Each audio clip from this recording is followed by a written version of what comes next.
Y bueno, hoy día vamos a hablar en el mundo, en lo que es renta residencial. Nos vamos a escapar un poco del tema de la renta residencial para hablar también sobre temas que, que, que, que son importantes para la inversión inmobiliaria en departamentos, y que tienen más que ver con normativa urbana, y vamos a ver en ese sentido lo que es la densidad, y la densidad como también está relacionada con el tema de la plusvalía. ¿Ya? Y para esto vamos a conversar con Hernán Fontaine. Él es, estoy leyendo acá, su cargo es jefe de proyectos emblemáticos del MIMBU. Entonces él está a cargo de, bueno, él después nos va a decir muy bien de qué se trata este cargo, ¿ya? Jefe de proyectos emblemáticos del MIMBU. Y por ahora, bueno, yo voy a seguir con lo que somos nosotros. Quienes somos nosotros va a ser Plan. Para quienes no nos conocen, somos un operador de renta residencial. Esto significa que nosotros hacemos todo el ciclo de administración de departamentos de inversión, es decir, de gente que compra departamentos para luego ponerlos en arriendo, tanto a nivel de copropietario, estamos hablando del mundo retail, como a nivel de institucionales que compran torres completas para dedicarlas a destinarlas a la renta.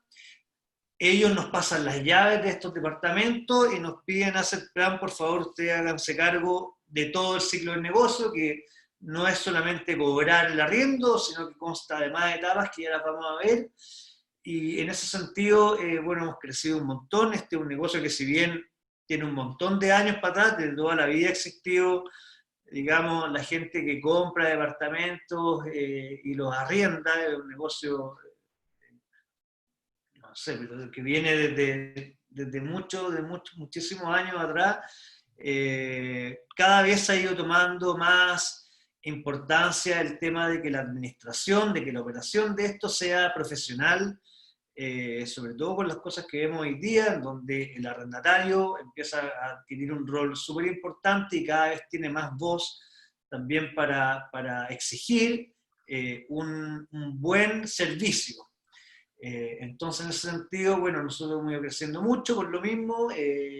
La gente cada vez quiere entregar sus propiedades a un administrador profesional, que si bien le va a cobrar un pedazo, le va a sacar un mordisco quizá del arriendo, al final de cuentas, en el mediano o largo plazo esto va a ser más rentable, dado que vamos a dar un buen servicio al arrendatario, quienes van a estar dispuestos a pagar más por el arriendo, y también la propiedad, el departamento se va a mantener en buenas condiciones. Nosotros hemos operado 10.000 departamentos, hoy día la verdad es que estamos en 8.000, pero estos 10.000 departamentos han habido por ahí, han pasado más de 20.000 contratos, es decir, 20.000 habitantes que han firmado un contrato con Asset Plan, lo que nos ha dado un montón de expertise en cada una de las etapas del negocio, y dentro de estos, perdón, solamente me callo y lo hace que voy viendo gente que está esperando y la voy admitiendo. Y dentro de estas 10.000 departamentos, hay aproximadamente la mitad, cerca de 5.000, han estado en esquema de edificios multifamily. Para los que no conocen, no están familiarizados con la palabra multifamily, un edificio multifamily es un edificio completo destinado a la renta. Y que, claro, en general, el dueño de este edificio es alguien que tiene la capacidad de comprar una torre completa de, no sé, 200 departamentos, que básicamente son los institucionales o familias o patrimonios familiares grandes que son manejados por los family office, pero básicamente institucionales, compañías de seguros, family office, que compran torres completas para destinarlas al arriendo, y también ellos nos pasan ahí muchas veces el activo completo, es decir, tanto el manejo de las rentas, el de cobrar los arriendos, como también el manejo de la comunidad, de ver qué pasa con los espacios comunes, con todo lo que ocurre del departamento hacia afuera, que cada día también agarra más importancia, porque la vida que lleva uno no solamente es dentro del departamento, sino que también es fuera del departamento, los espacios comunes,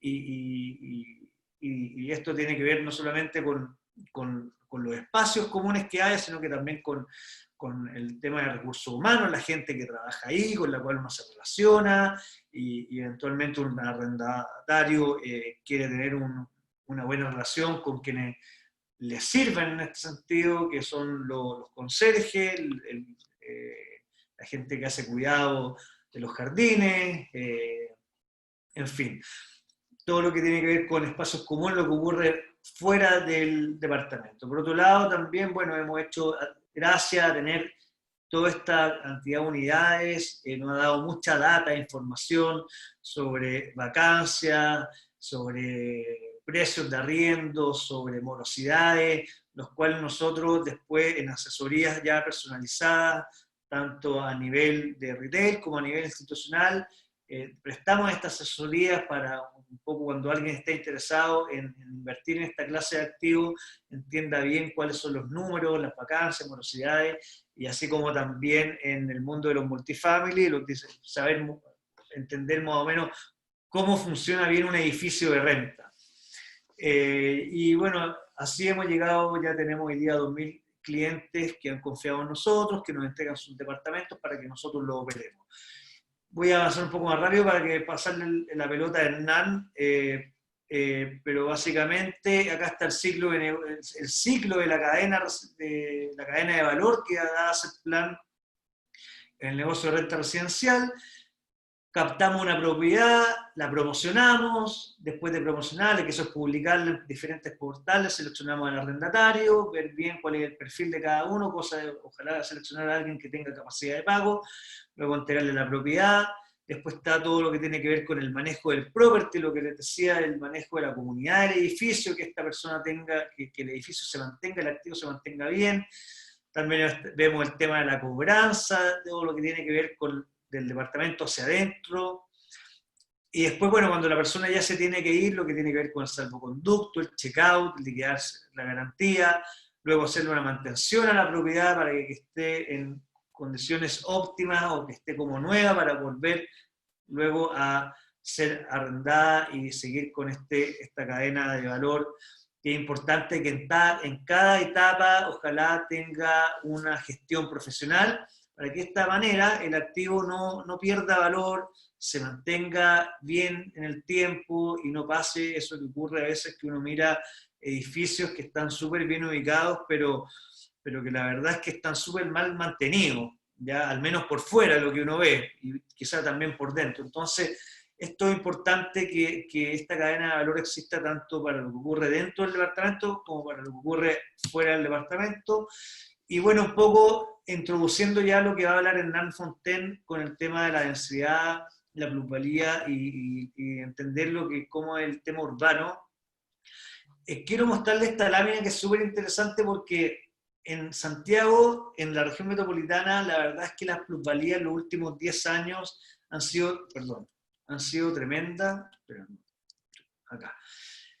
Vemos que acá en lo que son departamentos, los últimos 10 años en Santiago, en la región metropolitana, ha tenido un aumento de valor de UF más 7,4, lo cual es una tremenda cifra. Digamos que estas propiedades más o menos rentan como un 5% anual, significa que la persona que compró hace 10 años atrás y la mantuvo arrendada, rentando UF más 5, acá estamos hablando sin deuda, la persona se ganó el 7,4 más 5, es decir, un 12,4 más UF cada año. Entonces es un tremendo número, y que esto, acá lo que vemos, esto ocurre solamente por un tema de plusvalía. En otras palabras, la persona que compró un departamento hace, bueno, en este caso 5 años, y lo dejó vacío, simplemente vacío, y lo vende después de 5 años, se hubiera ganado UF más 7,9, o sea, UF como 8%, sin haberlo ni siquiera arrendado. Entonces, la verdad es que la plusvalía es un tremendo driver en este negocio que que si bien nadie lo puede anticipar, nadie sabe con certeza si estos números se van a repetir, la verdad es que no, yo al menos no creo que sea tan alto quizá, o sea, sería muy, muy bueno. Igual la plusvalía históricamente siempre ha existido, en el fondo las propiedades han ido aumentando su valor, y ahora quiero darle el paso a Hernán Fontaine para que un poco nos explique el tema de la densidad en la ciudad, las normativas, y así entender por qué se dan estas plusvalías que, que, que ocurre al menos, bueno, en este caso en la región metropolitana. Así que, Hernán, cuéntanos un poco cuál es tu cargo, qué es lo que hace en el MIMBU, y tú tienes una presentación, entiendo, para que nos vayas mostrando lo que tienes que decir. Hola Gonzalo, hola a todos, muy buenas tardes. Primero, muchas gracias por la invitación.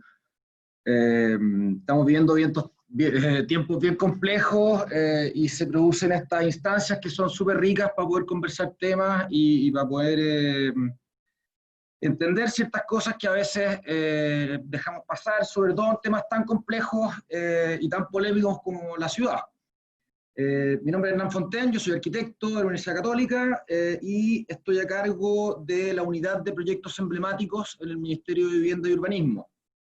Estos son todos los proyectos que son un poco más especiales que los proyectos normales y corrientes que hace el Ministerio, dado que son proyectos que tienen alto presupuesto y la idea es, en el fondo, generar nuevas maneras de gestionar estos proyectos, que antes, por ejemplo, el caso de Mapocho Río, que vamos a ver más adelante, es un proyecto que en la planificación normal de un proyecto urbano se hubiera demorado más o menos 12 años y nosotros lo estamos sacando en 5. Esto se debe a, en el fondo, una innovación en los modelos de gestión que concurren a trabajar en el Estado, juntando inversión privada, inversión pública y manejando un poco diferente las cosas. En esta oportunidad no me voy a referir en específico a esos proyectos, creo que voy a hablar un poquito de temas más generales, y a título personal, por supuesto, no a nombre de la institución que represento, sino porque la ciudad es un tema complejo y hay diferentes visiones, digamos, incluso dentro de las mismas instituciones. Dentro de los municipios hay diferentes visiones de la ciudad, dentro de los ministerios, dentro de las intendencias, etc. Entonces, yo les voy a contar un poquito. Yo no sé más o menos, aquí hay algunos arquitectos, veo, hay personas que no conozco el origen que tienen. Entonces vamos a partir bien general, un poquito definiendo qué es lo que es la normativa urbana y por qué influye en la plusvalía. Es un tema que en los últimos tiempos ha estado bien revuelto, y creo que es un tema súper complejo, es bastante técnico, entonces al final la prensa informa cosas, las redes sociales dicen cosas, pero al final hay cosas que son bastante rigurosas, digamos, que no entran en lo que las redes sociales ni la prensa toman en cuenta. Entonces yo le voy mostrando una pequeña presentación. Gonzalo, porfa, dime si voy un poco rápido o algo no se entiende, me vais diciendo y vamos volviendo a hacer hincapié en eso. Yo no sé si ven ahí la presentación. No, Gonzalo, no sé. ¿se ve? No, yo al menos no la veo. Ahí. Ahí sí. Ahí está. Ahí sí. Ya. Esperemos un poco a ver cómo hago esta cuestión aquí para verlo ustedes también. Ya. Ahí está. Ya. La idea acá es un poquito contarles cómo se compone la normativa urbana. Obviamente no vamos a poder ver todo, sino que algún tema más específico nos vamos a enfocar en lo que es la densidad. La normativa urbana tiene su origen, digamos, todas las normas tienen su origen en leyes, y acá hay como una gran ley que es como la Biblia del urbanismo y de la ciudad, que es la Ley General de Urbanismo y Construcción. Es una ley que tiene ya más de 40, 50 años y tiene muchos parches entre medio, dado que la realidad siempre va superando lo que la norma pretende. Entonces, estas normativas, sobre todo las de carácter urbano y constructivo, van cambiando mucho porque la tecnología cambia, las formas de vivir cambian, las necesidades de la población cambian, las maneras de trabajar cambian. O sea, hoy día vamos a tener que enfrentar un nuevo dilema con el teletrabajo. Antes estaba pensado que todo el mundo iba a la oficina y volvía, ahora vamos a vivir otro tipo de ciudad. Entonces tenemos nuestro primer paraguas, digamos, que es la Ley General de Urbanismo y Construcción. Después tenemos como ya la parte más específica, que es la Ordenanza General de Urbanismo y Construcción. Entonces, generalmente se abrevian LGUC y OUC. La OUC es la Ordenanza General de Urbanismo y Construcción. Y estas dos, la ley y la ordenanza, dan origen a lo que se llaman los planes reguladores metropolitanos, que en Chile hay, si no me equivoco, 4, que son Valparaíso, Santiago y Concepción. En Valparaíso hay 2. Y después están los PRC, que son los planes reguladores comunales, y después están los planes seccionales, que son lugares que definen ya barrios específicos dentro de las respectivas comunas. Esta planificación, y esto quiero repetir que son a título personal, digamos, es una planificación que tiene en cuenta una geoadministración, que es la forma en que dividimos el territorio, que data de los años 70, ¿ya? Porque resulta que en esa época, en el fondo, las comunas eran bastante independientes y no tenían el nivel de interconexión que tienen hoy día. O sea, estamos hablando que las comunas se armaron antes del metro, ¿ya? Entonces, no había el nivel de interacción comunal que hay hoy día, y Santiago estaba concentrado en menos comunas, había una periferia más grande y un centro más chico. Hoy día Santiago es bastante más extenso, por lo tanto la ciudad funciona de otra manera. Entonces, nosotros vamos aquí, yo les voy a mostrar una imagen, que es una imagen que yo armé, en el cual junto 5 planes reguladores, ¿ya? Que son el cono de altos ingresos, que hoy día concentra más o menos el 60% del empleo. ¿Ya? O sea, hoy día la región metropolitana, en días normales, digamos, sin pandemia, el 60% de la gente entra y sale de este cono, ¿ya? Este cono de altos ingresos, que es Santiago, Ñuñoa, Providencia, Las Condes, Vitacura, Los Hornechea, son 6 comunas, perdón, me equivoqué. De aquí yo lo que yo hice fue algo que es bastante poco común, porque cada comuna tiene su propio plan regulador, pero sino que uniformé las alturas de las distintas comunas, ¿ya? Entonces nosotros podemos fijarnos en una imagen bastante abstracta. Quiero que se fijen que en el fondo el nivel de detalle que hay en las manchas de cada una de los planes reguladores es bastante distinto, ¿ya? Entonces uno puede decir al tiro que hay planes reguladores que son mejores que otros, ¿ya? Estando todos en la misma ciudad. Y esto viene de lo que les decía antes. En el fondo, hoy día tenemos Santiago dividido en 32 comunas, lo que implica 32 visiones de ciudad y cientos de equipos profesionales con distintas visiones de ciudad. Cada una de estas comunas tiene una dirección de obras, un SECPLA, ¿cómo se llaman los que ven? En el fondo, todas estas comunas tienen distintos equipos profesionales que a lo largo del tiempo van teniendo distintas visiones. Y en la tabla que tenemos al lado es el año del plan regulador vigente de cada una de esas comunas. Esto no está actualizado este año, pero han cambiado re pocas, digamos.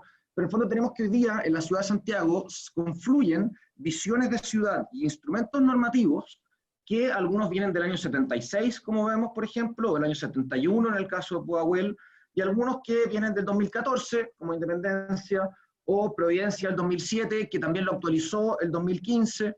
Entonces, generalmente las comunas que tienen mayores recursos van afinando sus instrumentos de planificación con mayor frecuencia, porque hacer un plan regulador hoy día vale más o menos unos 150, 300 millones de pesos, porque tienen que pasar por participaciones ciudadanas, evaluaciones de impacto ambiental, y una serie de trámites que han hecho que los planes reguladores hoy día sean bastante lentos y complejos de implementar, ¿ya?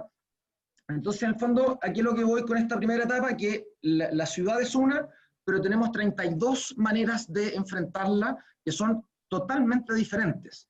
Y si yo vuelvo a la diapositiva anterior, nos podemos fijar que, por ejemplo, en los límites de ciertas comunas, el plan regulador no tiene nada que ver en una calle que en la otra, ¿cierto? Por ejemplo, el caso más emblemático que les voy a mostrar ahora, les voy a mostrar después, pero es la avenida Kennedy, digamos, ¿cierto? Que tiene Vitacura al lado con 7, 8 pisos, y después tiene torres de 25 por el lado de Las Condes, ¿ya? Entonces ahí, en el fondo, hay este tema en que las visiones de ciudad hoy día son muy distintas y no son todas coherentes.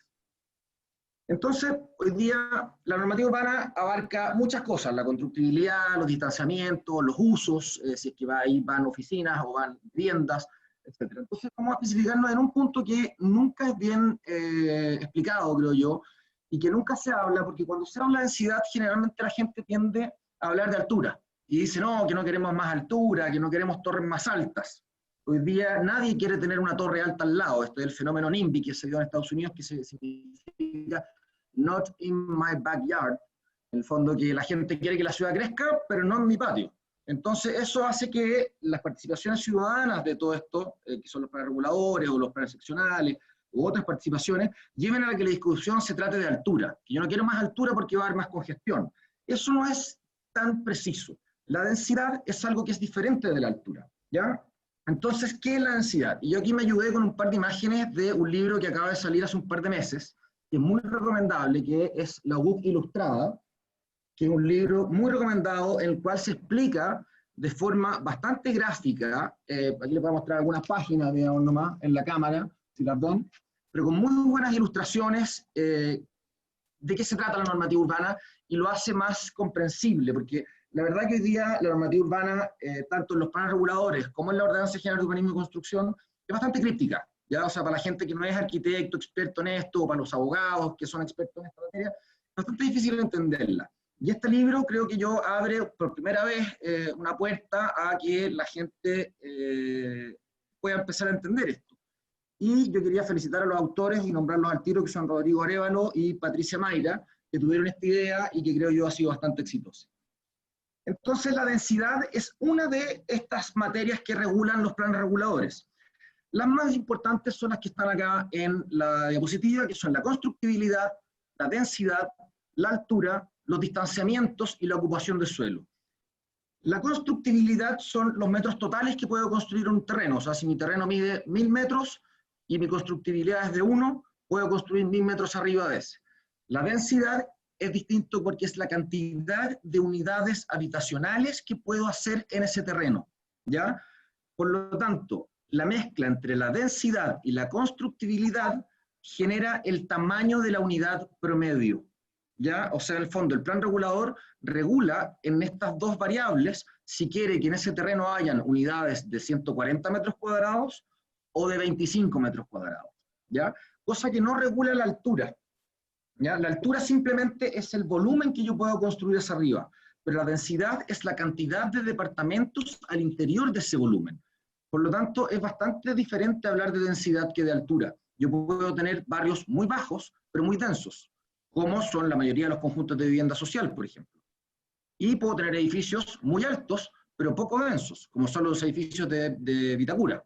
Ya en Vitacura, en Los Burros, vamos a ver un ejemplo ahí, en que hay edificios muy altos, de 25, 28 pisos, con departamentos de 250 metros cuadrados. Entonces, es muy importante que diferenciemos alturas de densidad, ¿ya?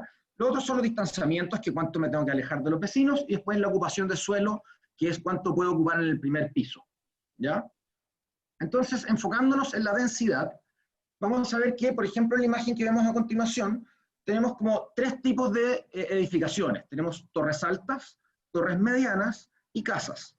Pero si ustedes observan, en la misma cantidad de área se dan diferente cantidad de unidades, y eso no está regulado por la altura, sino que por la densidad, ¿ya? La densidad en los planes reguladores está expresada en unidades o en viviendas o personas por hectárea, ¿ya?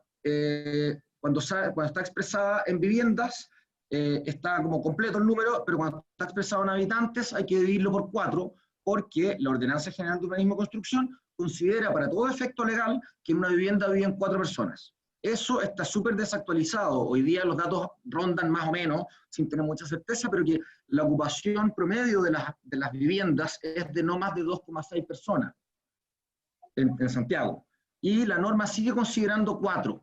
¿Ya? Eso es una discusión que hoy día lleva varios años en discusión, de bajar ese número con el fin de poder aumentar la densidad de las edificaciones. Entonces acá nosotros vemos un predio que tiene 1750 metros y la densidad es la que me dicen ahí, son 300 habitantes por hectárea. Por lo tanto, me da que en ese predio puedo poner 15 viviendas. Ahí la matemática la puede hacer cada uno, digamos, pero en el fondo la densidad es lo que me da la cantidad de unidades de vivienda en función del área del predio. ¿Qué es lo que es una minucia ahí, pero que es considerando el área bruta? El área bruta de un predio es el predio que es de propiedad de un privado, más el espacio público que está al frente de él hasta la mitad de la calle. Es algo bastante raro, pero ustedes ven en la imagen, es el espacio verde que se da al frente. ¿Qué tiene esto? O sea, ¿por qué se hace esto? Con el fin de poder aumentar un poquito la densidad, ¿ya? Dado que esta racionalidad del número 4 la lleva hacia abajo, entonces ahí se definió que tenía que ser área bruta, cosa que si yo, por ejemplo, estoy al frente de un parque y tengo mucho espacio al frente mío, puede aumentar un poco la densidad. ¿Ya? Eso lo está establecido en la norma. Entonces, en el fondo, este edificio, la densidad lo que me domina no es la altura, sino que es la cantidad de unidades adentro de ese volumen. ¿Ya? Entonces, si volvemos al plano anterior, nosotros nos podemos dar cuenta que todas estas alturas que están definidas acá no tienen que ver con la densidad. Entonces, lo que quiero que miremos es al centro de la imagen, hay una mancha azul. ¿Ya? Esa mancha azul es Providencia, en el sector de entre Providencia y Nueva Providencia. Ahí la altura es libre, ¿ya? O sea, es altura infinita, pero la densidad es bajísima, porque lo que pretende hacer es que esos usos sean de oficina. Entonces, al final, hay toda una relación entre cómo yo nivelo la densidad con la altura para que se propicie un uso u otro. ¿Ya? En Providencia, por ejemplo, la densidad es muy baja en Avenida Providencia, y si uno aplica la constructibilidad total partido por la densidad, la unidad promedio da que son más o menos 180 metros cuadrados, que son departamentos que nadie va a construir ahí. Entonces, lo que hace la norma es llevar al desarrollador del proyecto a generar un edificio de oficina. ¿Ya? Entonces, en el fondo, ese primer punto quería destacar que, en el fondo, altura no es densidad, y la densidad es de los planes reguladores una parte más, digamos. Entonces, un caso bien ejemplar que tenemos es el anterior plan regulador de San Miguel, que se cambió hace un par de años, en que esto es lo que vemos ahora, que es la definición de altura. San Miguel tenía altura libre completa, ¿ya? Pero tenía las densidades muy reguladas, ¿ya? Hoy día lo que hicieron en el plan regulador, el cambio que hizo el alcalde y la municipalidad, a mi juicio, no fue muy aceptado, porque lo que hicieron fue reducir las alturas y al mismo tiempo bajar las densidades. Entonces, antes que yo podía construir viviendas de 40 metros o 60 metros cuadrados en San Miguel, hoy día me lleva a que tengo que construir viviendas de 140 metros. Por lo tanto, por el tipo de producto inmobiliario, alejo a ciertos inversionistas que no van a ir a invertir en departamentos de lujo en esas comunas, sino que el nicho estaba en invertir en departamentos más pequeños. Por lo tanto, esa inversión en San Miguel se ha ido a comunas de los lados, como Cerrillos, por ejemplo, que Cerrillos hoy día tiene ingresados más de 30 permisos de edificación gracias a que llegó la línea 6 del metro. Y San Miguel bloqueó su plan regulador al poner esta densidad más alta. Las comunas en general tienen bastantes trucos para sacar a los inversionistas inmobiliarios de los territorios. Tenemos el caso de San Miguel, que puso que la vivienda promedio tiene que ser 140 metros en gran parte de los sectores. Y tenemos casos como el de la Cisterna, por ejemplo, donde había un boom de desarrollo inmobiliario bien importante, y el municipio, con el fin de no llenar estas torres de altura, porque el plan regulador no estaba tan afinado, dijo que había que poner más de 2 estacionamientos por cada vivienda. Si yo hago departamentos de 40 metros cuadrados, no los voy a vender con 2 estacionamientos, es muy poco probable. Entonces, son formas que tienen los municipios de prepararse para hacer planes reguladores nuevos que toman bastante tiempo. Y aquí les quiero poner el caso que les comentaba antes, con la relación entre las comunas y sus planes reguladores. Acá la imagen no es muy precisa, pero podemos ver que hacia el lado, esto es Avenida Kennedy en la mitad, y tenemos la comuna de Las Condes hacia la derecha y la comuna de Vitacura hacia la izquierda. Siendo la misma calle, lo lógico es que tuvieran más o menos la misma altura y la misma densidad. Y no, aquí las participaciones ciudadanas de las comunas y los procesos propios de cada una de ellas llevaron a que tenemos 2 volúmenes completamente diferentes a un lado y al otro de la Avenida Kennedy. Y acá lo vemos un poco más de cerca, en que podemos ver Avenida Kennedy por el lado de Las Condes llena de edificios, de más de 20 pisos, 18 pisos, 15, etcétera, y al lado de Vitacura tenemos muy poquitas torres, dado que al final el negocio inmobiliario no da para sacar al arrendatario, que es un tema que podemos ver en otra ocasión. En el fondo, cuando no te da el negocio para que sea más rentable hacer un edificio nuevo que dejar la automotora que hoy día hay ahí, digamos. Por eso Avenida Vitacura y la lateral de Kennedy han tardado tanto tiempo en desarrollarse, porque la normativa no propicia y no da los números para que sea mejor negocio hacer un edificio nuevo que mantener un arrendatario de un local comercial. Acá teníamos el caso de Vitacura, en que les quería mostrar que hay mucha altura que no tiene que ver con densidad. Esto es Avenida Las Condes, donde antes estaba el Club de Campo, llegando a Locurro. frente a la COPEC de la Costanera Norte que hay ahí, en que esto era un terreno que estaba, bueno, muchos años vacío, tuvo muchos ires y venires, pero hoy día están levantados en este sector de acá, no sé si lo vemos bien, una serie de edificios muy altos con departamentos muy grandes, porque la normativa dice la densidad es baja, entonces los departamentos son muy grandes. ¿Dónde queremos entrar un poquito? Porque es un tema bien difícil de acercarse, pero ¿dónde está la relación entre densidad y plusvalía? Tiene muchas ramas el tema, pero yo les voy a contar en función de un proyecto que yo estoy viendo, después podemos hablar de otras cosas, pero en el fondo yo les voy a contar un proyecto que estamos haciendo, que es el proyecto urbano, para mí por lo menos uno de los más potentes que han ocurrido en los últimos 20, 30 años en Santiago, después de la Costanera Norte, que era un proyecto vial, pero esto es el área verde más grande que se ha construido en la historia y el presupuesto más alto para un parque que se ha hecho. Y esto es algo que le viene a cambiar la cara a Santiago desde el punto de vista turístico, desde el punto de vista residencial, desde equiparar las comunas de altos con los de bajos ingresos y generar áreas verdes para toda la gente. Esto es el Parque Mapocho Río, que es un parque que parte donde termina el Parque de la Familia, antiguo Renato Poblete, desde ahí hasta que se cruza la Costanera Norte con Américo Vespucio, abarcando la totalidad de las comunas de Quinta Normal y Cerro Navia. Este parque tiene 52 hectáreas, un presupuesto de 86.000 millones de pesos, y está partiendo obras en un mes más. Y este es el tipo de proyectos que yo les contaba que el Estado tomaba generalmente unos 12 años en hacer, y hoy día lo estamos haciendo más o menos en 4 o 5.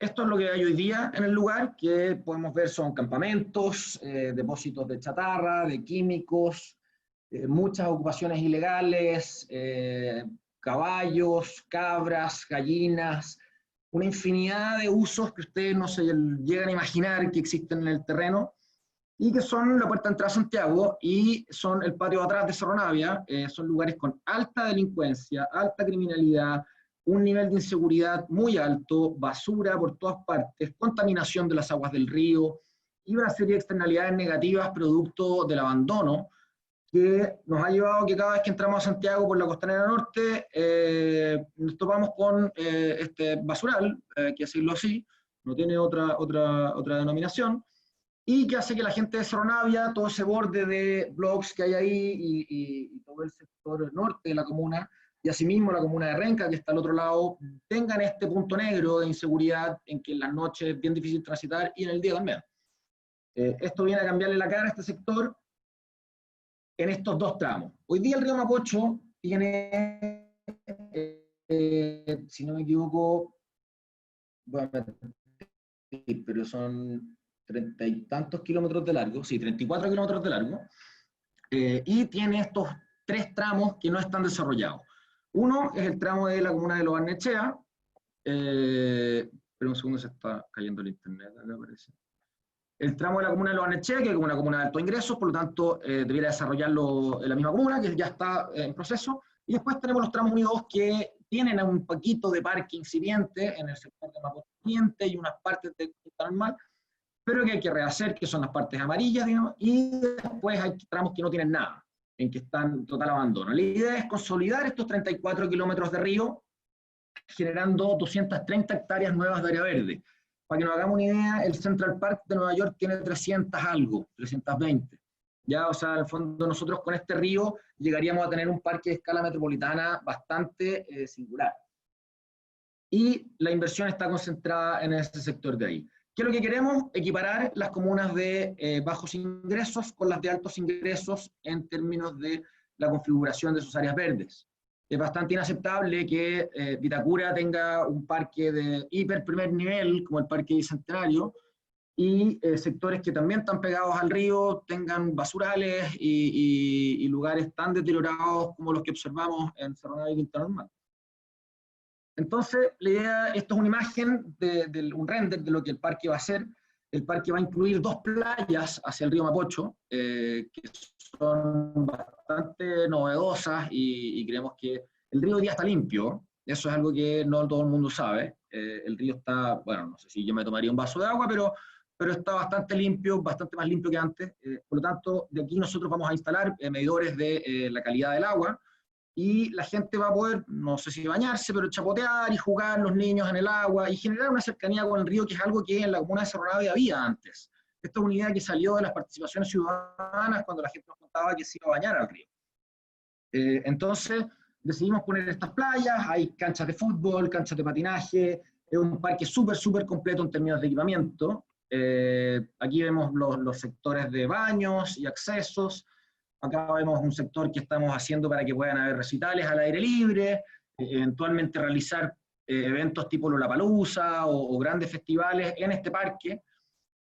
Y este parque son todas estas 52 hectáreas que vemos acá, y la idea es cambiar la cara de todo este sector con un parque de primer nivel, tipo Parque Bicentenario, digamos, o algo por ese estilo, un poquito más alto incluso el estándar, dividido en todos estos tramos. Hoy día ya estamos empezando la construcción hasta el tramo 5, del 1 al 5, y el tramo 6 estamos todavía desocupando las ocupaciones que hay, pero ya estamos prontos a sacar todas las cosas que hay ahí y poder terminar el parque.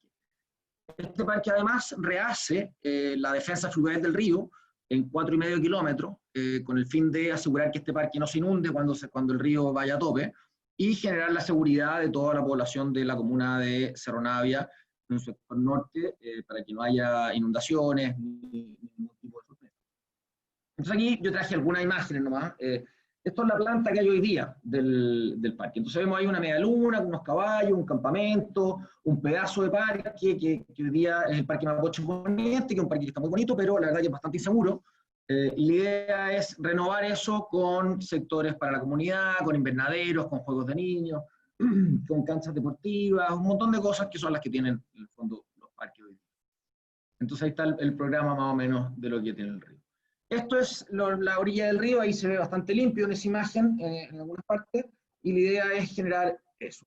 Ya son imágenes referenciales, pero la idea es que todos estos sectores abandonados se conviertan en sectores valorados. Entonces, ¿qué pasa? Estas son imágenes que yo saqué de la presentación del plan regulador de Cerro Navia. Y aquí quiero volver al tema de la densidad y la plusvalía. Hoy día nosotros estamos generando este gran parque que va en esta línea azul que se ve más o menos, que es el río, ¿cierto?, arriba en la pantalla, y la comuna de Cerro Navia, en su nuevo plan regulador, pone esta imagen que está acá abajo. Yo tengo muy buena onda con el alcalde Tamayo, no da lo de muy bien para este proyecto, pero el tema del plan regulador tenemos diferencias, porque la comuna de Cerro Navia dice, no queremos más densidad, no queremos más altura, y vamos a construir el mejor parque de Santiago del frente. Entonces vamos a terminar teniendo casas de 2 pisos frente a un parque impecable, cosa que va a generar un uso amorfo, ¿ya? Es lo mismo caso de Itacura con las automotoras, digamos.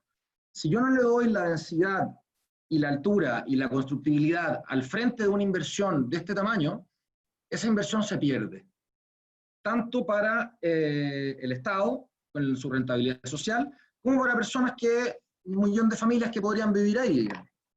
Entonces, además del parque, resulta que viene el metro con su línea 7, en que tiene 2 estaciones en la comuna de Cerro Navia, cruzando a Renca, y que va a contactar Estoril con Cerro Navia y Renca en este mismo sector del parque.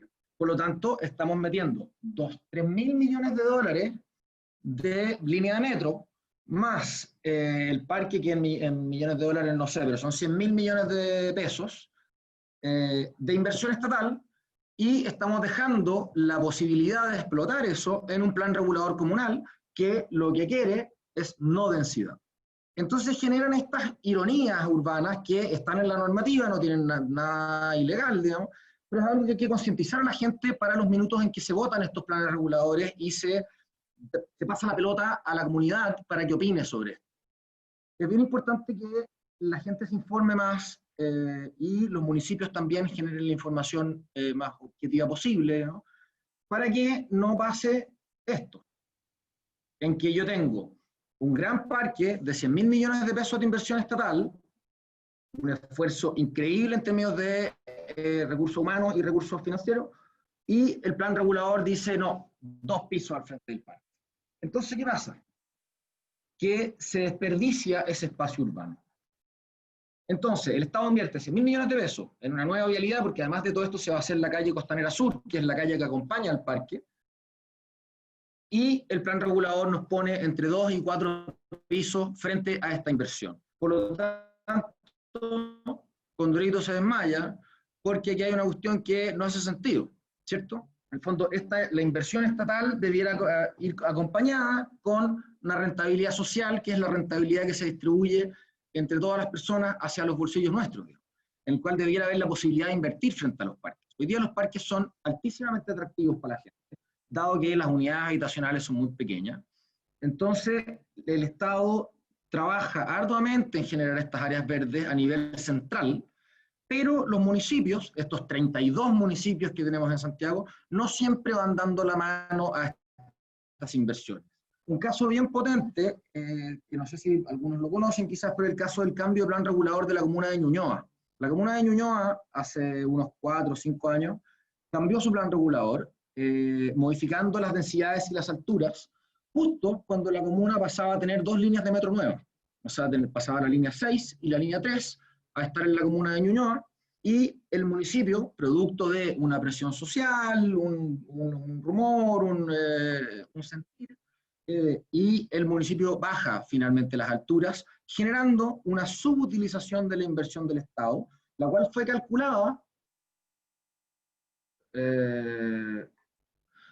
calculada considerando la densidad que había antes. Entonces, eso es más o menos el tema de la inversión del Estado, la densidad. ¿Qué cosas también son interesantes? Y aquí abro la palabra a Gonzalo para que lo conversemos, de cuando la gente decide invertir en un departamento, que creo que es el tema que a ustedes les puede interesar. ¿Será bueno que sea más denso o no más denso? ¿Cierto? ¿Invierto en un lugar que está lleno de gente o en un lugar nuevo y me arriesgo a esa posición? No sé si les interesa ese tema.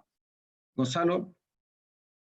O sea, bueno, a mí se me vienen varias preguntas. La primera, básicamente, es que yo como propietario, o sea, si yo tuviera una casa de esta que hay en Cerro Navia, frente a este parque tremendo que van a armar, por una parte, claro, está la persona que quizás no se quiere mover de ahí y que dice, en realidad, quiero dejarme el parque para mí. Pero quizás está la persona que va a mirar los números y dice, chuta, si es que en realidad me liberan la densidad de la altura, viene una inmobiliaria y me va a comprar mi casa a un tremendo precio. Entonces, no sé cómo en el fondo, porque claro, es súper egoísta yo quizá como propietario que quiero morir ahí frente al parque, porque no me interesa vender, que sería como la única salida que le veo para que la gente que vive ahí le meta presión al alcalde y le diga, ¿sabes qué? Acá, si es que tú nos liberas las densidades, todos nosotros vamos a tener la oportunidad de poder vender a buen precio nuestros metros cuadrados. Por ahí hay un poco de presión y también cómo en el fondo se puede castigar a una comuna que quizá no pretenda compartir la inversión pública, ya sea con la llegada de un parque o con la llegada del metro, porque claro, ¿cómo voy a estar invirtiendo en una estación de metro en un lugar en donde van a ocupar el metro 500 personas? Me parece sumamente injusto. O en el caso de este parque, ¿cómo vamos a invertir toda esta plata para hacer un parque a 10 familias, cuando en realidad podríamos hacerle el parque no sé, a 5.000, estoy pensando, a 5.000 familias? Entonces, ahí es donde, por una parte, claro, si es que alguien le mete números, pero gente quizá que vive ahí, que no tiene tantos conocimientos y un poco más ignorante, no va a meter números, va a pensar nomás, acá vivo yo toda mi vida, no quiero edificios, no quiero nada, y con eso pierde la posibilidad también de hacerse su plata vendiendo su terreno. ¿Cómo podemos solucionar ese tema? Es bien interesante el punto, porque aquí hay que tener una cuestión bien clara. La normativa urbana, en este sentido, digamos, no obliga a nadie a vender nada. Entonces la persona que se quiere quedar en su casa y que se quiere morir ahí, es cosa que no la venda nomás. ¿Qué es lo que pasa? Que la gente empieza a sentirse como tentada por la inmobiliaria que llega con 20 veces lo que esa persona pagó por esa casa, y empieza a tener este problema como de conciencia, digamos. Pero aquí nadie obliga a vender nada. La normativa solamente dispone, ¿cierto? Habilita, pero no obliga, ¿ya? Ese es como un primer punto. Entonces ahí como que hay mucha gente que dice, no, es que si me dan la altura voy a estar obligado a vender. No, es su Pepe Grillo que le va a decir, mire, me están ofreciendo mucha plata, mucha vendo. ¿Cierto? Aquí a nadie lo obligan, ¿ya? Y el que diga, no, es que las presiones sociales, no, eso no es así, digamos. O sea, cada uno es propietario de su propiedad y la vende si es que lo estima conveniente para su propio patrimonio. La normativa no obliga a nada. En ese sentido. Y la otra que se hace con estas comunas que, por eso esto es a título personal, no, como dicen en los programas de televisión, no representa la visión institucional. Pero que aquí el Ministerio ha trabajado arduamente, el ministro Cristian Monkever, desde que partió con el gobierno desde esta primera hora, han tenido este tema en la retina, y se generó la nueva ley de integración urbana. Esta ley lo que hace es una ley que todavía no se empieza a implementar totalmente, pero ya está tirando primeras luces, en que se pueden generar, producto de una petición, digamos, de un privado o de alguna institución o un municipio, etcétera, tiene diversas fuentes de origen, en el cual si es que el terreno cumple, o sea, si es que una zona, digamos, un polígono cumple con estar cerca de X cantidad de colegios, estar cerca de un equipamiento de salud, tener X cantidad de áreas verdes a cierta distancia, tener cierta movilidad, que es estar cerca o de paraderos de Transantiago o de metro, según sea el caso, puede aumentar un poco la altura o la densidad de ese sector, independiente de lo que diga el plan regulador comunal. ¿Ya? Ahora, es una forma de... Perdona, ¿Cómo? pero la palabra final, y un poco para ir cerrando mis preguntas, porque hay un montón acá en el chat hay hartos comentarios que gente realmente quiere hacer preguntas, pero en el fondo, claro, la palabra final acá lo tienen que los municipios, el alcalde tiene la palabra final si es que le da más altura o no a su...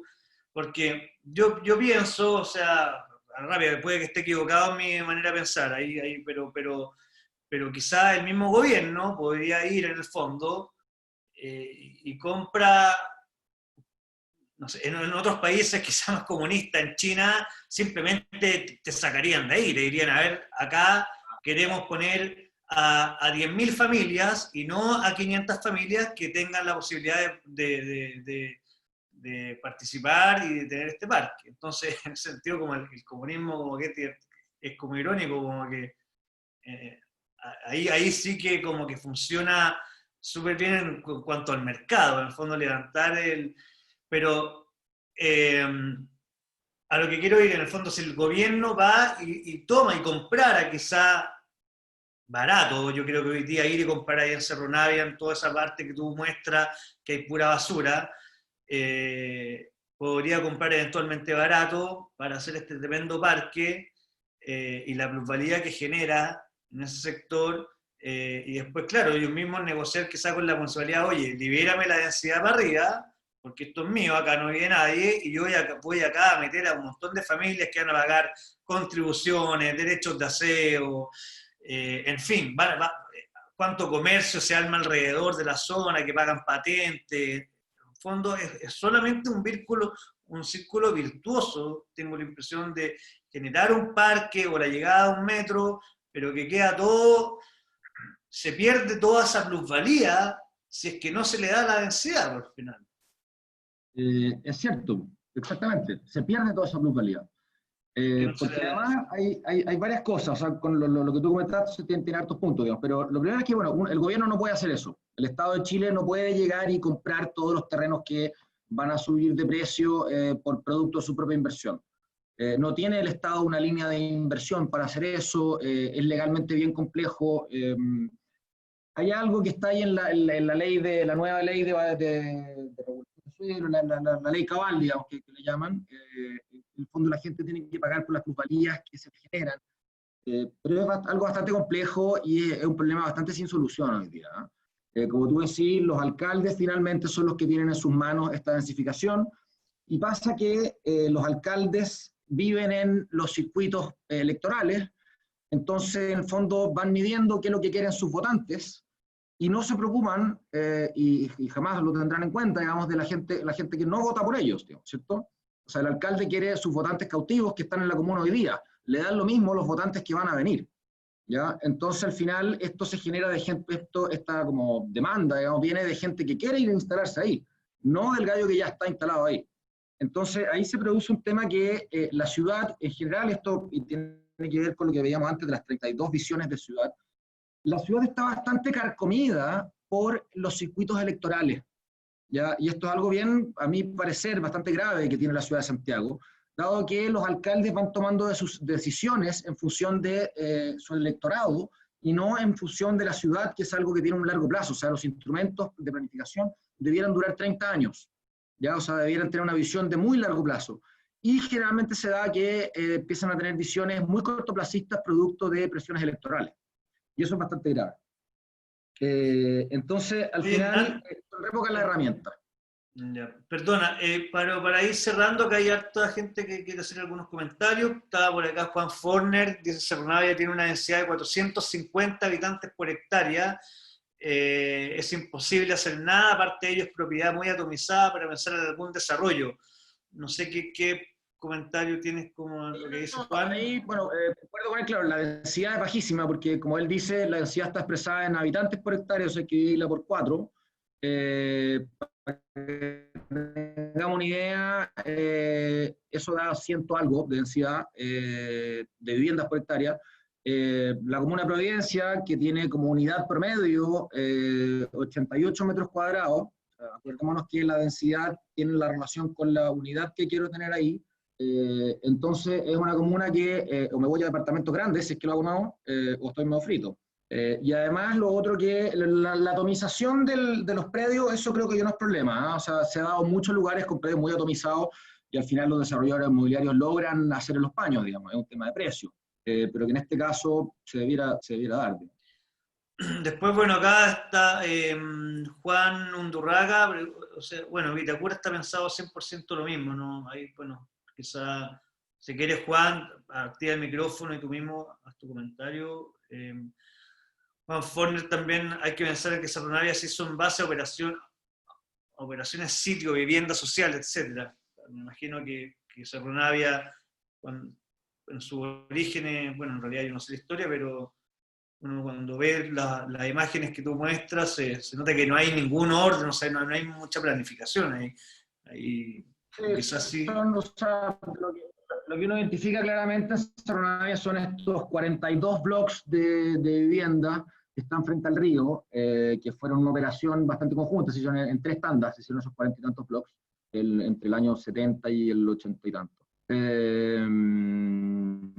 Espérate, aquí alguien preguntaba, Juan Durraga, ¿el proyecto va sí o sí de Mapocho Río? Sí, va sí o sí.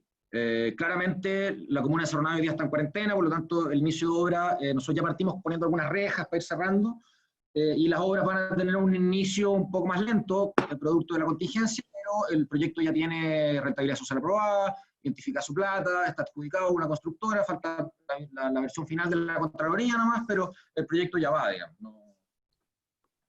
Anda tú mismo, ahí están las preguntas, Hernán, si quieres, anda. Estoy pensando, a ver, el proyecto Río tiene como fin cómo generar incentivos a las alcaldías para construir más densamente y desarrollar bien los proyectos públicos. No hay mucho incentivo. Eso es bien complejo, tiene que ver con, ahí entran varias variables que son los temas electorales, por un tema, y los municipios igual tienen bastante incentivos económicos a aceptar estos permisos de mayor densidad, o sea, un edificio residencial de unos 100 departamentos, de pagar más de 100 millones de pesos de derecho por el permiso de edificación, digamos, o sea, hay beneficios económicos, pero que a veces no llegan a ser tan altos como los incentivos o incentivos perversos electorales, digamos. Después, aquí Juan Forner, no, Quinta Normal no tiene plan regulador, entonces, ¿cómo hace para hacer las restricciones? Entonces, ¿cómo hacer las restricciones de hace un par de años? Además, creo que hace como 10 años que no hay director de obra titular, sí. Ha ido cambiando harto el director de obra de Quinta Normal. Ahora hay una nueva, no sé si definitiva, y el plan regulador de Quinta Normal, creo que tiene uno, no sé, la verdad que estoy medio confundido, pero yo te puedo decir que creo que... Sí, no tiene.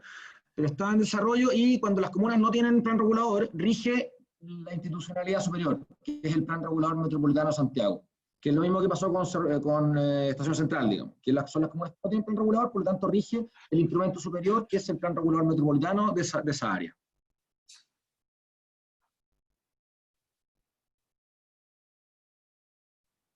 Este que salió el MIMBU.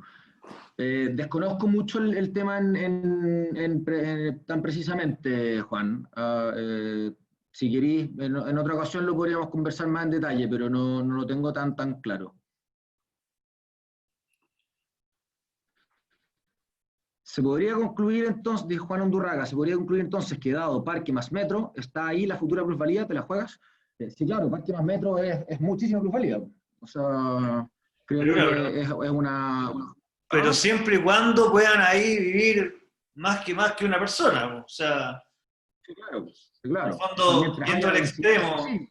Si ahí solamente permiten vivir a 10 familias, la verdad es que no hay tanta plusvalía finalmente. No, o sea, a menos que llegue un ricachón que compre su villa, pero las inversiones de los institucionales, las inmobiliarias, que eventualmente quieran ahí desarrollar viviendas, para que puedan ser aprovechadas por un mayor número de personas, y con esto, con todo lo que conlleva, porque ahí comienza el comercio, como decíamos, al final, eso solamente va a ser posible en la medida que se permita la densidad. Entiendo esto y un poco de lo que has dicho, que básicamente si no hay densidad, por mucho que llegue el metro, que llegue el parque, al final nadie tiene la capacidad de... O sea, no hay tanta plusvalía porque no hay inversión. Nadie va a invertir ahí en desarrollar una casa. O sea, esa inversión del Estado, digamos, que ese parque no conlleva en la magnitud que se podría beneficios para los privados que están ahí al frente. Digamos. O sea, claramente la señora que hoy día está frente a un basural y ahora va a estar frente a un parque, su casa va a subir mucho de precio, ¿cierto? Entonces ahí hay una plusvalía que se absorbe.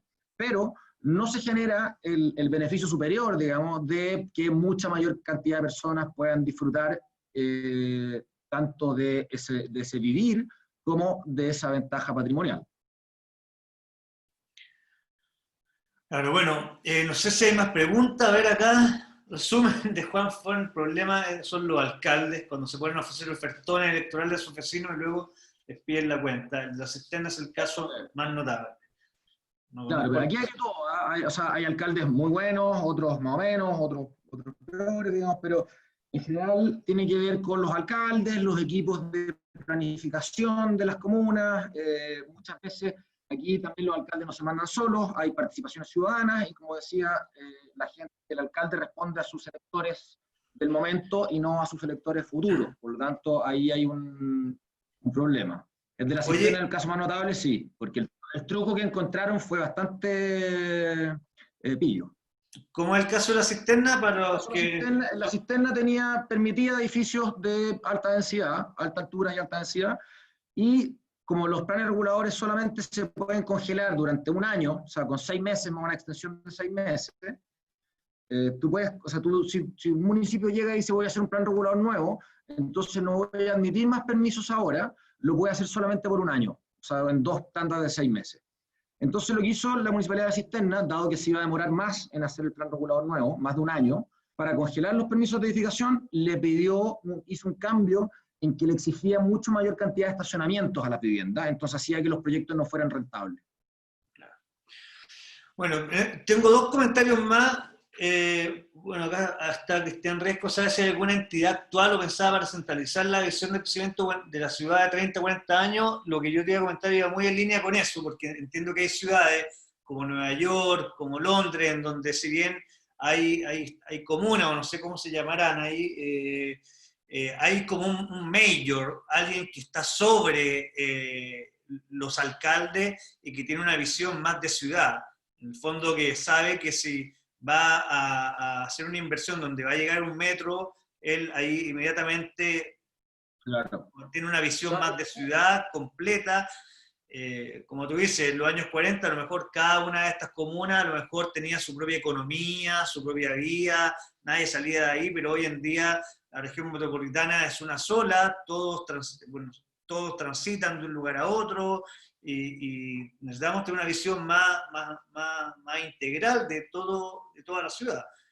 No, ese tema es interesantísimo, es un tema que da para otra sesión, digamos, pero en Chile, dada la institucionalidad actual, es bastante difícil generar un alcalde mayor, digamos. Todas las ciudades del mundo que nosotros admiramos tienen un alcalde mayor en términos de planificación, o una institución. Porque, ¿qué pasa? Lo que es lo que yo decía antes, la ciudad no puede estar sometida a las presiones electorales cada 4 años. Entonces hoy día la ciudad de Santiago ha sido presa de campañas políticas durante los últimos 30, 40 años. 30, no 40, antes no había tanta campaña política. Porque en el fondo, ¿qué pasa también? Que Santiago es una comuna, o sea, una ciudad, perdón, en relación a Chile, demasiado importante. Entonces es muy difícil que el alcalde mayor de Santiago no le empiece a competir al presidente de la República. Entonces aparece un tema político a nivel nacional que es bastante relevante, porque imagínense ustedes que Santiago tuviera un solo alcalde y fuera ese alcalde el que gobernara a 7 millones de personas, y el presidente de Chile sería el que gobernaría a las otras 7, digamos. Entonces empieza a haber una trama que empieza a ser más complicada. ¿Qué se pretende hacer hoy día para tratar de institucionalizar esta visión de ciudad? Esta nueva ley de integración urbana, en que en el fondo el Ministerio de Vivienda y Urbanismo, a través de su División de Desarrollo Urbano, que es de la cual yo soy parte, empieza a poder regular sobre los planes reguladores algunos sectores de la ciudad para tratar de hacer eco, digamos, de las inversiones públicas.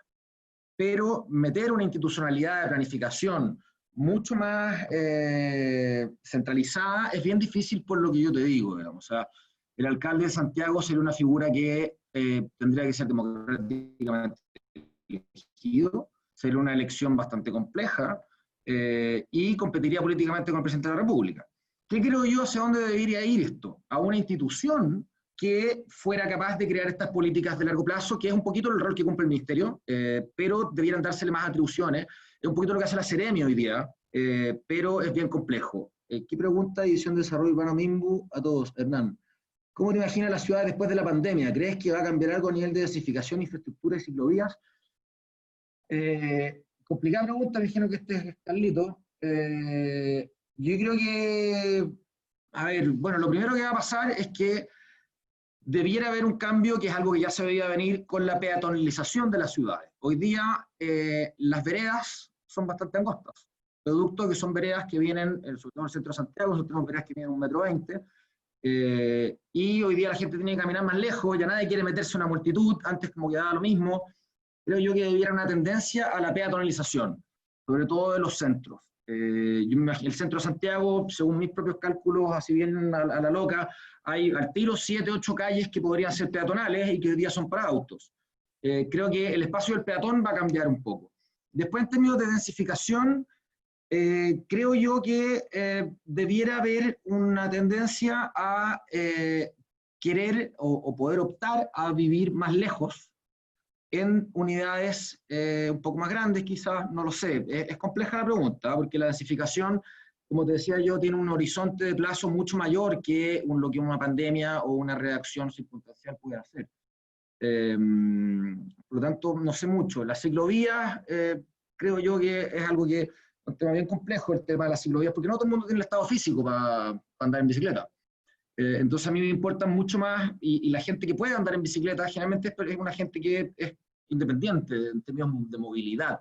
¿Qué me preocupa a mí? La ciudad para los niños y la ciudad para los ancianos. Creo que la ciudad tiene que estar enfocada en que la tercera edad y los niños puedan estar seguros. La gente como yo, de entre 25 y 50 años, va a andar más o menos siempre bien. ¿Dónde hay que poner atención? En los niños pequeños y en los adultos mayores. Creo que la ciudad tiene que tender a que se propicie más espacio y más ventajas para los adultos mayores y para los niños que para los adultos en edad independiente. Entonces, por lo tanto, creo que las ciclovías no debieran ser un tema muy importante. Creo que la peatonalización es un tema que vamos a tener que trabajar más, Y el tema de la densidad, la verdad que no sé cómo va a afectar tanto, porque yo veo que, claro, la gente está con mucho teletrabajo y la cuestión, pero al final todo el mundo quiere salir a la calle igual, o sea, la gente que está encerrada en departamentos igual quiere salir a la calle, entonces la densificación no sé si se va a mover mucho. Creo que el espacio público sí debiera cambiar, sobre todo en cosas muy pequeñas, ¿eh? Que es como, por ejemplo, dotar de Wi-Fi los espacios públicos.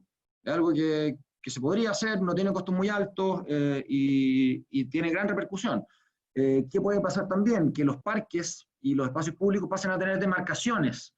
Yo ya vi, por ejemplo, en Barcelona estaban pintando, no sé en Barcelona, en alguna ciudad que salió en la prensa hace poco, sacándole una calzada a los autos y entregándole esa calzada como vereda para que la gente pueda caminar más distanciadamente. Además que hay una reducción del flujo automotriz, entonces empieza a haber más espacio público. Hoy día la ciudad, dado la visión de ciudad jardín y la visión de los años 70, en que los autos mandaban y las ciudades se diseñaban para los autos, eso ya no es así. Hoy día la ciudad hay que diseñarla para los zapatos, no para las ruedas. Entonces, eso está generando un cambio que quizás con la pandemia se puede acelerar. Bueno, creo que ya se agradece, Hernán. Yo como último comentario también quiero decir nomás que al final, así como el tema de lo público, es súper importante que consideren el tema de las densidades y que al final el metro y los parques pueda llegar a la mayor cantidad de gente posible.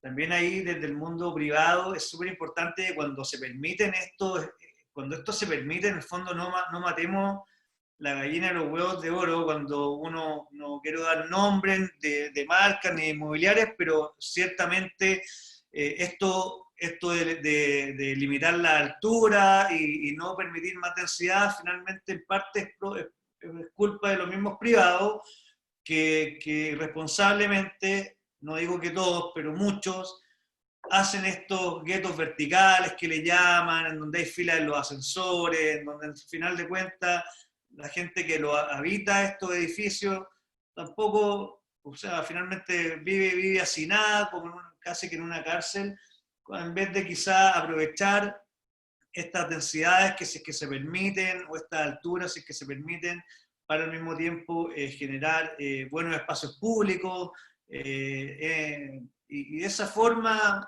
al final, todos salgamos premiados, en el fondo. Entiendo que alguna vez escuché por ahí que en Nueva York creo que, si bien, bueno, hay pura altura, igual es como hay una ley que hay, no sé si ley, pero por cada metro cuadrado de construcción hay un metro cuadrado de parque. Entonces, con esa cifra, claro, encantado de que haya infinita altura para arriba, si es que abajo vamos a tener también infinitos parques.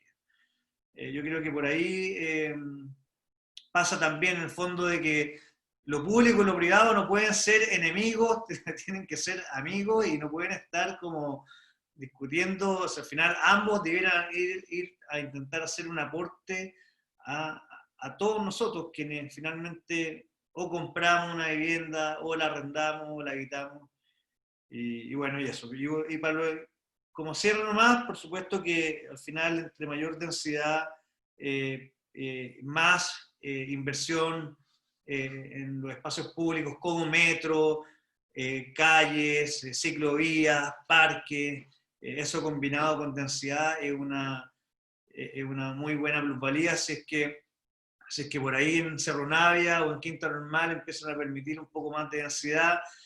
Yo creo que ahí está el lugar para invertir, quizás. Vamos a buscar proyectos. Bueno, gracias de nuevo a todos los que participaron. Gracias, Hernán, por la presentación, súper entretenida, diferente a lo que hablamos siempre. Y desde ya, bueno, los dejo acá, voy a dejar anotado nuestro... Si quieren ver oportunidades, Cerro Navia, está Quinta Normal, acá en ventas.assetplan.cl, que lo dejo anotado. Ahí tenemos alternativas, oportunidades para adquirir propiedades en esas zonas, proyectos que se vienen, y por supuesto para operarlo, la gente que tenga departamentos, que necesite operación, nosotros para eso estamos. Ahí está la página web de Asset Plan. Y bueno, también dejo mi mail, acá anotado por si alguien quisiera escribirme personalmente por alguna duda o en lo que sea que lo pueda ayudar. Bueno, una última pregunta acá, ¿cuál es la opinión de Cerrillos? Te preguntan. Ahí también hay un parque grandote, po.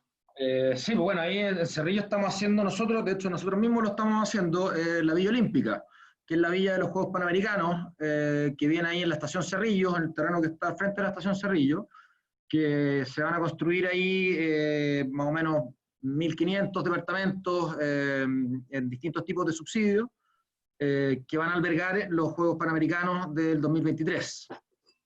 Hoy día Cerrillos es una comuna que yo encuentro que es un cañón, o sea, la línea 6 del metro la dejó a 18 minutos de la estación Los Leones, tiene un parque de 50 hectáreas, nuevo, impecable, con muy poco uso, y tiene 200 hectáreas de suelo que van a venir a albergar más o menos 16.500 familias en los terrenos del antiguo aeropuerto.